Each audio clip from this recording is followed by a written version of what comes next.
ये कहानी एक विशाल बंदर कौम की जो इंसानों से अपने घर और लोगों को बचाने के लिए हमेशा उनकी हिफाजत के लिए एक राजा की तरह लड़ता है। इस कहानी की शुरुआत में हमें दिखाया जाता है दो सैनिक एक दूसरे को खत्म करने के लिए आपस में लड़ रहे होते हैं। तभी पहला सैनिक दूसरे पर तलवार से हमला करता है, लेकिन वो तलवार को अपने हाथ से पकड़ लेता है और बच जाता है और एक बार फिर वो जमीन पर गिर जाता है और दूसरा सैनिक उस पर चाकू से हमला करता है, उसके ऊपर चढ़ जाता है। पहला सैनिक कुछ देर तक उसे रोकता है, लेकिन चाकू जैसे ही उसके गर्दन में घुसने वाली होती है, एक बहुत बड़ा विशाल हाथ नीचे से ऊपर आता है। फिर दूसरा हाथ, उसके बाद में एक बहुत बड़ा विशाल चेहरा सामने आता है। दूसरी तरफ एक ऑफिस के अंदर कुछ साइंटिस्टों को दिखाया जाता है, जिनका मानना है कि इस धरती पर बहुत सारे राक्षस छिपे हैं जो हमें नजर तो नहीं आते, लेकिन धरती के अंदर छिप कर बैठे हैं। वो एक दिन पूरी इंसानियत और दुनिया के लिए खतरा साबित हो सकते हैं। वो लोग एक रिसर्च करने के लिए 15 से 20 हेलीकॉप्टर के साथ निकल जाते हैं एक ऐसे द्वीप पर जो विशाल किंग कॉन्ग का घर होता है। उस द्वीप के चारों तरफ धुआं धुआं जैसा होता है और उस धुएं के अंदर बहुत भयानक बिजली कड़क रही होती है। ये सभी हेलीकॉप्टर उसके अंदर घुस जाती हैं, जिनमें कई मशीनरियां खराब हो जाती हैं। लेकिन जब वो लोग दूसरी तरफ निकलते हैं तो उन्हें एक खूबसूरती का नजारा दिखाई देता है, जिनमें जंगल, नदियां, पहाड़, चट्टानें, पशु पक्षियां,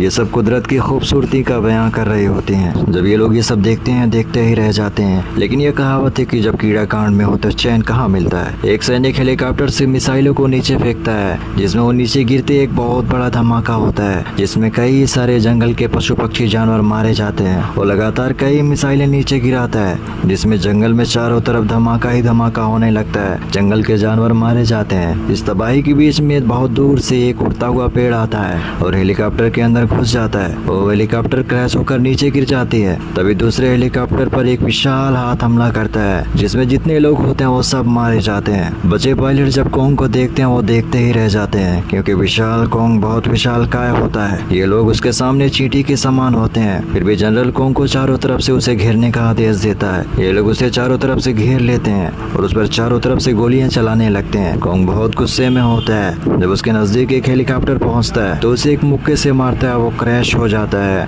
और दूसरे हेलीकॉप्टर को पकड़ लेता है, लेकिन उसके पंखे से उसके हाथ में भी जख्म लग जाता है। दूसरा हेलीकॉप्टर नीचे गिर जाता है और उसके पायलट को बचाने जब दूसरा सैनिक नीचे जाता है तो कॉन्ग उस पर अपना पांव रख देता है, जिसमें वो मारा जाता है और उसे चारों तरफ से गोलियां पड़ रही होती हैं। वो भागने लगता है। उसके सामने एक हेलीकॉप्टर आ जाता है, उसके ऊपर से कूद जाता है। पीछे आ रहे हेलीकॉप्टर से दूसरा हेलीकॉप्टर टकरा जाता है, जिसमें दोनों हेलीकॉप्टर क्रैश हो जाते हैं और जितने सैनिक जमीन पर होते हैं कॉन्ग उन सभी को एक एक करके मार देता है। एक सैनिक को हाथ से मारता है, जिसमें वो हवा में जाकर एक हेलीकॉप्टर के शीशे पर जाकर गिरता है और कुछ देर बाद वो हेलीकॉप्टर भी क्रैश होकर नीचे गिर जाती है। कमांडर का हेलीकॉप्टर भी क्रैश हो चुका होता है और जैसे उसमें से बाहर निकलता है एक और सैनिक उसके अंदर फंसा होता है। कमांडर उसे निकालने के लिए जैसे ही मुड़ता है एक विशाल का हाथ उसे उठा लेता है और बचे हुए हेलीकॉप्टर पर फेंक देता है। इस तरह एक एक करके वो सभी 15 से 20 हेलीकॉप्टर तबाह कर देता है, जिसमें आधे से ज्यादा सैनिक मारे जाते हैं। टकला जनरल कॉन्ग को बहुत गुस्से से घूर रहा होता है। इसके बाद कॉन्ग वहाँ से चला जाता है और जितने भी बचे लोग होते हैं वो एक दूसरे से बहुत अलग अलग बिखर चुके होते हैं। तभी जनरल को एक सैनिक जिसका नाम चैपमैन होता है वॉकी टॉकी पर बताता है कि मैं जिंदा हूँ और मेरे पास बहुत सारे गोला बारूद हथियार हैं,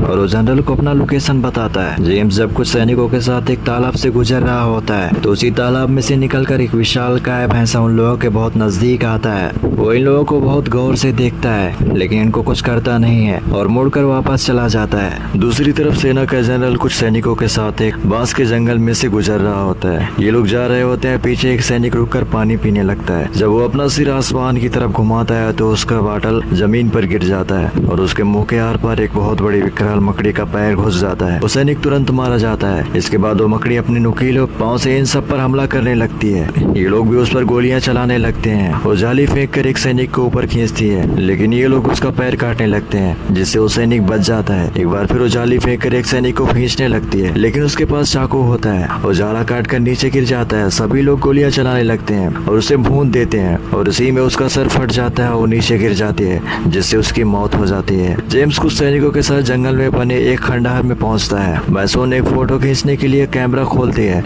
लेकिन कैमरे में उसे एक अजीब सी जंगल की लड़की दिखती है। वो डर जाती है। उन सभी लोगों को चारों तरफ से आदिवासी लोग घेर लेते हैं। उनके हाथों में भाले जैसे हथियार होते हैं। तभी वहाँ पर एक पुराना सिपाही आता है जिसका नाम फ्लैंक मार्लो होता है। वो यहाँ पर गलती से आ गया था और यहाँ पर ये 28 साल 11 महीने से यहीं पर है। वो आदिवासियों से पीछे हटने के लिए बोलता है। दूसरी तरफ एक सैनिक जिसका नाम चैपमैन है नदी में पानी पी रहा होता है। तभी उसे उसे कुछ आने का एहसास होता है। जब वो सामने देखता है तो उसके सामने एक विशालकाय गोरिल्ला नजर आता है और भागकर पीछे पत्थर के पीछे छिप जाता है। कॉन्ग बहुत जख्मी होता है, उसका एक कंधा जख्मों से भरा होता है, वो बहुत दर्द में हो रहा होता है। जब वो एक हाथ से पानी उठाकर पी रहा होता है तो उसे अपने आसपास किसी चीज के होने का एहसास होता है। वो पानी के अंदर अपना हाथ डालता है और एक ऑक्टोपस को पकड़ लेता है। वो ऑक्टोपस बहुत बड़ा होता है। वो कॉन्ग को जकड़ लेता है, लेकिन वो उसे अपने एक हाथ से उसका सर कुचल देता है और उसका एक हिस्सा तोड़कर खाने लगता है।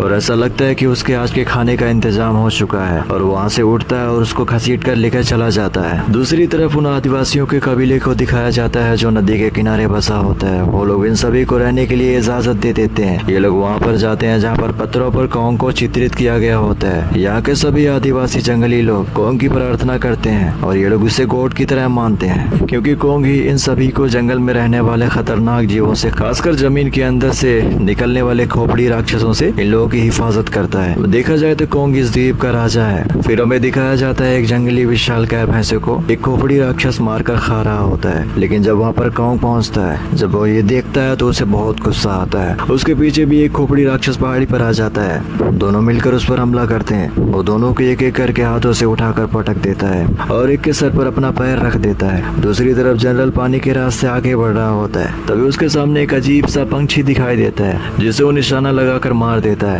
गन की आवाज सुनते ही सामने वाले पेड़ से उसी प्रजाति के हजारों पंछी उड़ जाते हैं। दूसरी तरफ वो पुराना सैनिक जेन के साथियों के साथ अपनी बोट पर जाता है। मैसून वहाँ पर बने लकड़ी की दीवार के पास जाती है तो देखती है कि एक जंगली भैंसा हेलीकॉप्टर के नीचे दबा पड़ा होता है और जोर जोर से करा रहा होता है। उसके ऊपर से हेलीकॉप्टर उठाने की बहुत कोशिश करती है। तभी हेलीकॉप्टर अपने आप ऊपर उठ जाता है। जब वो ऊपर की तरफ देखती है तो उसे एक विशालकाय किंग कॉन्ग दिखाई देता है। वो भी मैसून को गुस्से से देख रहा होता है। वो मैसून को बिना किसी नुकसान पहुंचाए वहां से चला जाता है। सैनिकों को एक पहाड़ी पर कॉन्ग का पंजा छपा होता दिखाई देता है, जिसे देखकर लगता है कि उसका हाथ बहुत जख्मी है। सेना का जनरल उसे मारना चाहता है, इसीलिए वो उसे हेलीकॉप्टर की तलाश कर रहा होता है जिसमें बहुत सारा हथियार होता है। दूसरी तरफ वो सैनिक जिसका नाम चैपमैन होता है लकड़ी की कट्टे पर बैठकर कुछ सोच रहा होता है। अचानक से वो लकड़ी का कट्टा उठ जाता है। दरअसल ये लकड़ी का कट्टा नहीं, एक अजीब सा जानवर जो एक जगह पर अपने शिकार का इंतजार करता है और जैसे ही कोई चीज उसके नजदीक आती है उसे झपट लेता है और सैनिक बहुत घबरा जाता है। लेकिन उसकी गन उसके सामने पड़ी होती है। सैनिक अपनी गन उठाता है और उस पर गोलियों से फायरिंग करने लगता है। 4-5 गोलियां चलाने के बाद वो जानवर वहाँ से पीछे हटने लगता है और सैनिक को कुछ समझ नहीं आता है ये क्या हो रहा है। लेकिन जैसे वो अपने पीछे मुड़ता है एक खोपड़ी राक्षस उसे मार डालता है। अगली सुबह जेम्स और सभी मिलकर पुरानी बोट को चालू कर देते हैं और वहाँ से उन लोगों से अलविदा बोलकर चले जाते हैं। जब वो लोग थोड़ी दूर पर जाते हैं तो उनकी वाकी टॉकी काम करने लगती है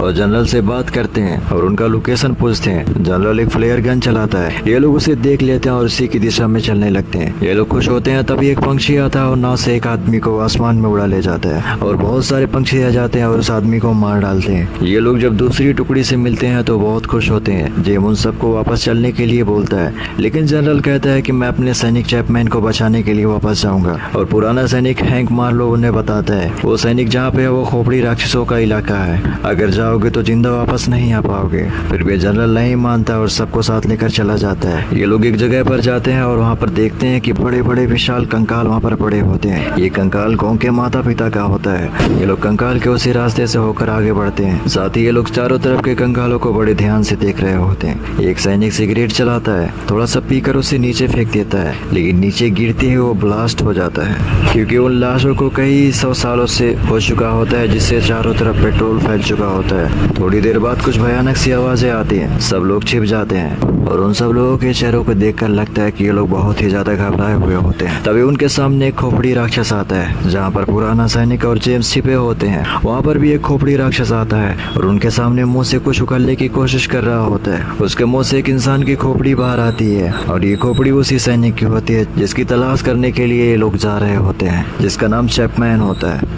जब इन लोगों को लगता है कि ये राक्षस चले गए हैं, ये लोग बाहर निकलते हैं। एक बूढ़ा आदमी जो अपना कैमरा सारा सही कर रहा होता है तभी खोपड़ी राक्षस उसे पीछे से जिंदा निकाल लेता है। ये लोग फायरिंग करते हैं लेकिन चारों तरफ धुआं धुआं दिखाई देता है। पुराना सैनिक तलवार लेकर खड़ा हो जाता है। उसके सामने जैसे ही खोपड़ी राक्षस आता है और उसे तलवार से हमला करता है, उसका हाथ चीर डालता है। दूर से खोपड़ी पे बैठा एक सैनिक मशीन गन चला रहा होता है। खोपड़ी राक्षस उसे बहुत जोर से टक्कर मारता है और जब वो हवा में होता है तो अपनी लंबी जीभ से उसे पकड़कर खा जाता है। उसके बाद खोपड़ी राक्षस उस लड़की की तरफ आगे बढ़ता है खाने के लिए, लेकिन वो लड़की हड्डियों के बीच में छुप जाती है। दूसरा सैनिक उस पर फायर गन चलाता है लेकिन उसे पूंछ से मारकर बहुत दूर फेंक देती है। तभी वहाँ पर हजारों की तादाद में उड़ने वाली पक्षियां भी आ जाती हैं। पुराना सैनिक अपनी तलवार से बहुत सारी पक्षियों को काट देता है। वो तलवार जेम्स को देता है। वो तलवार से अजीब दिखने वाली पक्षियों को बहुत सारी पक्षियों को काटता है। जब उस सैनिक के पास से पहुंचता है, खोपड़ी राक्षस खाने के लिए आ रहा होता है। पीछे से मैसोन आती है और खोपड़ी राक्षस के सामने एक लाइटर फेंक देती है। लाइटर के जमीन पर गिरते ही ब्लास्ट हो जाता है और जिसमें वो खोपड़ी राक्षस जलकर मारा जाता है। जब वो लोग वहाँ से निकलते हैं, पुराना सैनिक जनरल से बोलता है, अगर हम आगे गए तो हम सब मारे जाएंगे। ये इलाका उन्हीं खोपड़ी राक्षसों का है। लेकिन जनरल नहीं मानता है। जेम्स कुछ लोगों के साथ में वापस चला जाता है। जितने लोग बचे होते हैं जनरल के साथ चले जाते हैं। जनरल कुछ देर बाद उस हेलीकॉप्टर के पास पहुंच जाता है जिसमें बहुत सारा हथियार भरा होता है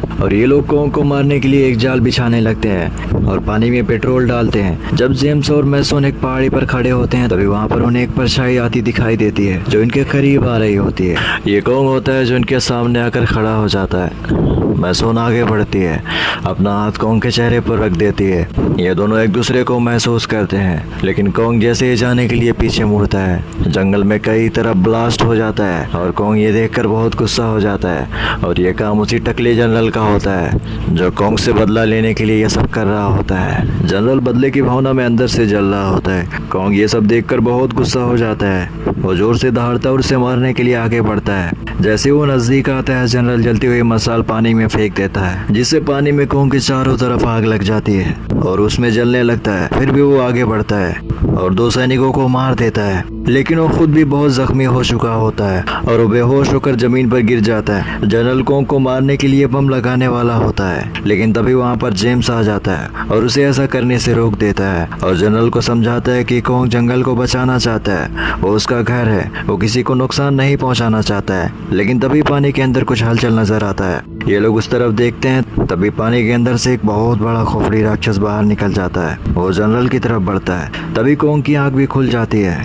जनरल जैसे ही बम का बटन दबाने वाला होता है, कोंग उसे एक मुक्के से मारता है और उसका नामो निशान मिट जाता है। खोपड़ी राक्षस कोंग पर हमला कर देता है। वो पहले से ही बहुत जख्मी होता है। वो उसके ऊपर चढ़ जाता है और सभी लोग वहाँ से भाग रहे होते हैं। खोपड़ी राक्षस उन लोगों का पीछा करने लगता है। वो इतना विशाल होता है कि पेड़ पौधे उसके सामने छोटे पड़ जाते हैं। जब वो लोग एक तालाब को पार कर रहे होते हैं तो उनमें से एक सैनिक पीछे ही रह जाता है। वो लोग उसे बहुत बुलाते हैं लेकिन वो नहीं आता है। वो अपने हाथ में 2 ग्रेनेड को पकड़ता है और खोपड़ी राक्षस के सामने खड़ा हो जाता है। लेकिन खोपड़ी राक्षस बहुत चालाक होती है। वो समझ जाती है कि कुछ गड़बड़ है और उस पर अपने पूंछ से हमला करती है जिससे वो सैनिक बहुत दूर जाकर गिरता है और वो फट जाता है। खोपड़ी राक्षस एक बार फिर आगे बढ़ता है और एक सैनिक को खाने ही वाला होता है कि कोंग ऊपर से उस पर पत्थर से हमला कर देता है जिसमें वो दोनों आमने सामने आ जाते हैं। खोपड़ी राक्षस कोंग की गर्दन पकड़ लेता है और उसे काटने की कोशिश करता है लेकिन कोंग उसका मुंह पकड़ लेता है और उसे फाड़ने की कोशिश करने लगता है लेकिन वो नहीं चीर पाता है और उसे एक चट्टान से टकरा देता है। एक बार फिर खोपड़ी राक्षस उसे पटक देता है। वो कोंग की गर्दन पकड़ने की कोशिश करता है।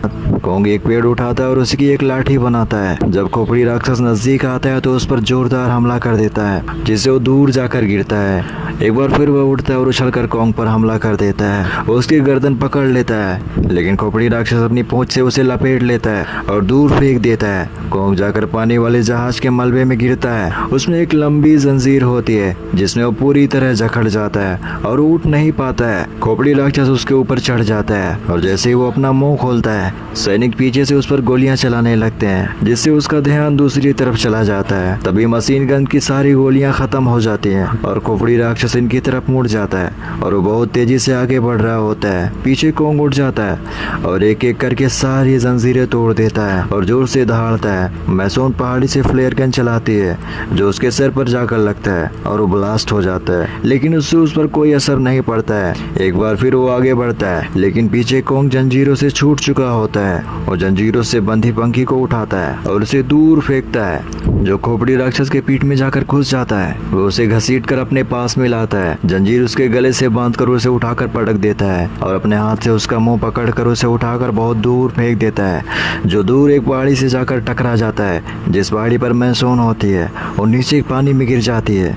कोंग उसे बचाने के लिए जैसे ही आगे बढ़ता है, पीछे से खोपड़ी राक्षस उस पर हमला कर देता है। उठते ही कोंग एक जोरदार मुक्का मारता है और उसकी पीठ पे लगी धारीदार पंखी निकाल लेता है। जैसे ही खोपड़ी राक्षस कोंग पर हमला करने आता है, वह उस पर एक मुक्का मारता है और धारीदार पंखी से उसके सिर पर वार करता है, जिससे वो नीचे गिर जाता है। और जैसे ही वो ऊपर उठता है, कोंग धारीदार पंखी से उसकी गर्दन पर हमला करता है, जिससे निचला हिस्सा बारीक कट जाता है। खोपड़ी राक्षस सीधा पानी में गिर जाता है और ऐसा लगता है कि वो मर चुका है। कोंग पानी के अंदर अपना हाथ डालता है, मैसोन को बाहर निकाल लेता है और बड़े ध्यान से देखता है कि वो जिंदा है या मर चुकी है। अचानक खोपड़ी राक्षस पीछे से हमला कर देता है, वो उसे दूर फेंक देता है। वो एक छलांग लगाकर कोंग के ऊपर चढ़ जाता है, एक हाथ से उसे हटाने की कोशिश करता है, लेकिन वह उसके दूसरे हाथ को अपनी जीभ से पकड़ लेती है, जिसमें मैसोन होती है। वो उसे अपने मुंह के अंदर ले लेती है, लेकिन कोंग अपने हाथ को इतनी जोर से खींचता है कि उसकी जीभ उसके पूरे शरीर से बाहर निकल जाती है। अब की बार वो सचमुच का मारा जाता है और कोंग धीरे से अपना हाथ खोलता है, जिसमें मैसोन पड़ी होती है।